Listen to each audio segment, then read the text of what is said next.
markeerimisprojekt Peatu, vaata, veendu. Kas soovite teada, mis see on ja kuidas teie kool saab osaleda?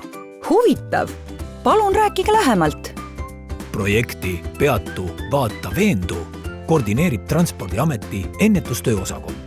Projekt on mõeldud 5. kuni 6. klasside õpilastele eesmärgiga juhtida tähelepanu sõidutee ületamise ohutusele reguleerimata ülekäiguradadel ja raudtee ületamise ohutusele raudteeületuskohtades. Projekti üheks tegevuseks on markeerimisaktsioon, mille käigus õpilased markeerivad valitud sõidu- ja raudteeületuskohtade juurde kõnniteedele sõnumi Peatu, vaata, veendu. Projekt algas 2016. aastal ja selles osales 38 kooli rohkem kui 2000 õpilasega. Sõnum markeeriti 150 teeületuskoha juurde. Igal aastal on projekti populaarsus kasvanud ja praegu osaleb selles rohkem kui 100 kooli üle Eesti. Kas osaleda saab iga kool? Jah, ning klasside arv ei ole piiratud. Muide, sama kool on oodatud osalema igal õppeaastal, sest markeeritud sõnumid vajavad värskendamist. Tore! Aga kuidas see protsess käib? Projekt on korraldatud väga lihtsalt. Transpordiamet saadab projekti alguse kohta info koolidele, seejärel saab end veebis registreerida. Transpordiameti eksperdid võtavad koolide kontaktisikutega ühendust, et kokku leppida markeerimisvahendite üleandmine. Toimuvad õpetajate personaalsed nõustamised ja juhendamised või infopäevad. Projekti järgmine etapp on markeerimiseelsed tegevused õpilastega, sealhulgas ka markeeritavate kohtade kaardistamine. Seejärel kooskõlastatakse tegevus Transpordiameti või kohaliku omavalitsusega ja saabki markeerima hakata. Pärast tegevusi annab õpetaja Transpordiameti ennetustöö osakonnale tagasisidet. Selge! Kas te võiksite pakkuda mingit näidislahendust projekti eesmärkide saavutamiseks? Me pakume välja sellise tegevusplaani. Esiteks, arutate õpilastega ohutu tee ületamise, sealhulgas raudtee teemal. Kui palju õnnetusi juhtub ülekäigu rajal, mis on need põhjused ning kuidas neid olukordi ennetada. Teiseks, mõtlete üheskoos läbi õpilaste kooliteed ning kaardistate teeületuskohad, kuhu võiks markeeringu teha. Lisaks ülekäigukohtade, ülekäiguradade ning raudteeületuskohtade juurde kõnniteedele markeerimisele võivad nendeks olla ka varjatud nähtavusega kohad, näiteks kooliõuest väljasõidud. Kolmandaks, õpetaja saadab ettepanekud markeerimiskohtadest Transpordiameti ennetustöö osakonna eksperdile kooskõlastamiseks või teavitab, kui on ise tee omanikuga tegevuse kooskõlastanud.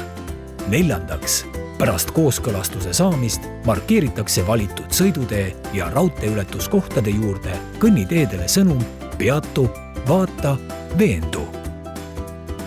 Viiendaks, jagage infot projektis osalemise kohta ka sotsiaalmeedias. Olge loomingulised, katsetage, pakkuge uusi ideid ja lahendusi. Mis teha, kui tekib küsimusi projekti kohta või kui on abi vaja?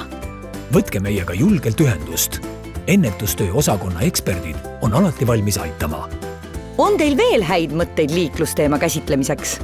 Soovitame võimalusel teha erinevaid praktilisi katseid ja tegevusi. Näiteks õpetaja annab õpilastele ülesande asetada koonus tähis kohta, kus nad arvavad, et 50 kilomeetrit tunnis sõitev auto pidama saab. Eeldusel, et tegu on kuiva asfaldiga. Õpilased võivad sammudega selle vahemaa ära mõõta. Seejärel ütleb õpetaja õpilastele tegeliku peatumisteekonna pikkuse, mis on 28 meetrit ja see märgitakse maha ning arutletakse sel teemal. Klassis võib teha ka liiklusteemalise viktoriini ning premeerida parimaid Transpordiametilt saadavate meenetega. Rohkem ideid tegevusteks, töölehti, viktoriine ja nii edasi leiab liikluskasvatuse kodulehelt.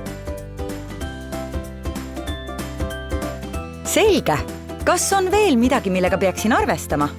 Jah, meil on mõned tähelepanekud ja soovitused just markeerimise kohta. Eelnevalt läbi mõelda ja leppida kokku tegutsemine õues, kes mida teeb, kes jälgib liiklust, kes markeerib. Selleks, et ühe markeeritava koha juures ei oleks korraga liiga palju inimesi, leppida kokku, kes markeerima hakkavad või jagada kohad väiksemate gruppide vahel. Ohutus eelkõige. õues tegutsejad peavad olema hästi nähtavad, soovitavalt kandma erksaid riideid. Markeerimisel ei tohi ennast ohtu seada ega liiklejaid segada. Markeerimiseks sobib kuiv ilm.